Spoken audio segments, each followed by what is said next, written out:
ఇదిలా ఉంటే మీనాక్షి నటరాజన్, చాలాసార్లు నేను మీనాక్షి నటరాజన్ గురించి మాట్లాడినాను, చెప్పినాను. తన గురించి ఎంత చెప్పినా ఎంత మాట్లాడినా తక్కువే. సో నిన్న ట్రైన్లో దిగింది, ఫ్లైట్లో కాదు. మీనాక్షి నటరాజన్ గారు చాలా సింపుల్గా ఉంటుంది అనమాట వ్యక్తి. ఇక వీళ్ళందరికీ చుక్కెదురేగా.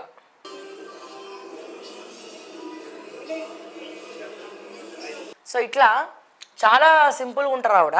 అయితే ఏమైందంటే రేవంత్ రెడ్డి గారు, మా రేవంత్ రెడ్డి గారు ఆయన వేలుతోటి ఆయన కన్నే పొడుచుకోవడం జరిగింది. మరి ఎందుకు పొడుచుకున్నాడు ఆయన వేలుతోటి ఆయన కన్నే అంటే అక్కడికే వస్తున్నా. అసలు దీపాదాస్ మున్షి మీద రాహుల్కి కంప్లైంట్ ఇచ్చింది ఎవరు తెలుసా? మన రేవంత్ అన్ననే. ఎందుకని?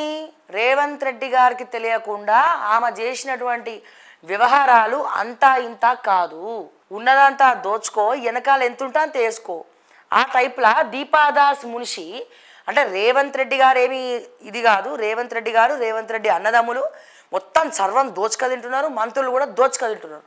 దోచుక తినేట వాళ్ళు ఎక్కువైపోయారు.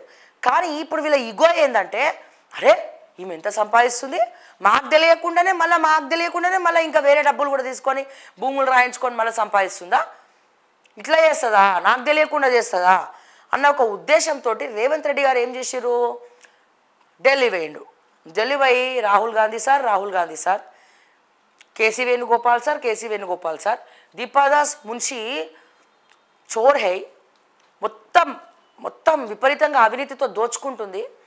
సో మీరు తెలంగాణ ఇన్ఛార్జిని మార్చాలని చెప్పి రేవంత్ రెడ్డి గారు కంప్లైంట్ ఇవ్వడం జరిగింది. ఇంకొంతమంది క్యాబినెట్ మంత్రులు కూడా కంప్లైంట్ ఇవ్వడం జరిగింది. వాళ్ళు కూడా రిపోర్ట్ తెచ్చుకుంటే అది నిజమే.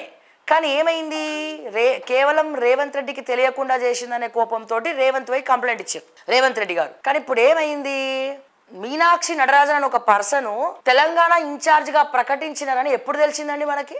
ఎప్పుడు తెలిసింది? 10 రోజుల ముంగట, 10-15 డేస్ బ్యాకే మీనాక్షి నటరాజన్ని హైదరాబాద్కి పంపియండి, తెలంగాణ ఇన్ఛార్జిగా మేము నియమిస్తున్నాము అని చెప్పి రాహుల్ గాంధీ గారు ఏఐసిసి నిర్ణయం తీసుకుంది. ఇమీడియట్గా రేవంత్ రెడ్డి గారు పోయి ఏమన్నాడంటే, సార్ మీకు దండం పెడతా సార్, మాకు మీనాక్షి నటరాజన్ గారు వద్దు, వేరే ఇంకోరినైనా ఇయ్యండి అని చెప్పి రేవంత్ రెడ్డి గారు చెప్పిండ్రట. చెప్తే నై మీనాక్షి నటరాజన్ హై అని చెప్పి వాళ్ళు 2-3 డైలాగులు చెప్పిరట. సో తనని రాకుండా ఆపడానికి ఇదే రేవంత్ రెడ్డి గారు దీపాదాస్ మున్షి మీద కంప్లైంట్ ఇచ్చింది రేవంత్ రెడ్డి. మీనాక్షి నటరాజన్ వస్తుంది, మీనాక్షి నటరాజన్ అనే ఒక పర్సన్ని తెలంగాణ ఇన్ఛార్జ్గా పెడతారు అన్న విషయాన్ని కూడా రేవంత్ ఊహించలేకపోయాడు. ఎందుకంటే మీనాక్షి నటరాజన్ ఉంటే పప్పులు ఉడకవు, డబ్బులు ఈమె తినదు, రేవంత్ తిననీయదు, రేవంత్ అన్నదమ్ములు తిననీయదు, క్యాబినెట్ మంత్రులు తిననీయదు, అన్నీ ఘోరంగా ఉంటుంది. అరే సార్ వద్దు సార్, తప్పైపోయింది, మీనాక్షి నటరాజన్ కంటే దీపాదాస్ మున్షే బెటరు, మేము అడ్జస్ట్ అవుతాం సార్, దండం పెడతా సార్, దీపాదాస్ మున్షిని పంపేయమని చెప్పి రేవంత్ గారు రిక్వెస్ట్ చేసిండట.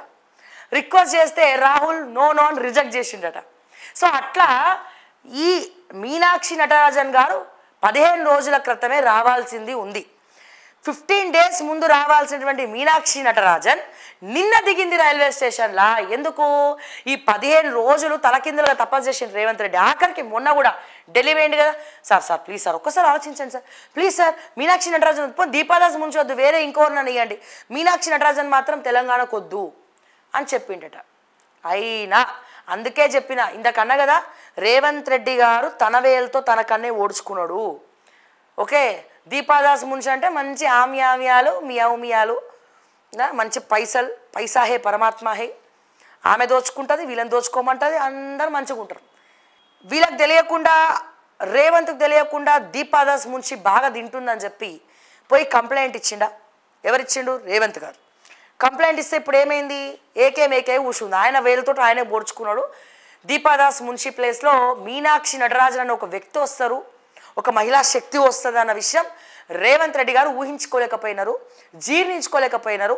మళ్ళా పోయి 15 రోజుల ముందు రావాల్సినటువంటి మీనాక్షి నటరాజన్ ఎట్లనైనా తెలంగాణకి రాకుండా చేయాలని చెప్పి వాళ్ళందరినీ ఆపడానికి శత విధాలా ప్రయత్నించి విఫలమైనటువంటి రేవంత్ రెడ్డి గారు ఇక చెవులో పువ్వు పెట్టుకొని హైదరాబాద్కు వచ్చేసాడు. లేదు 15 రోజుల నుంచి ఆపిర్రు మీనాక్షి నటరాజన్ రాకుండా తెలంగాణకు, కానీ వచ్చేసింది.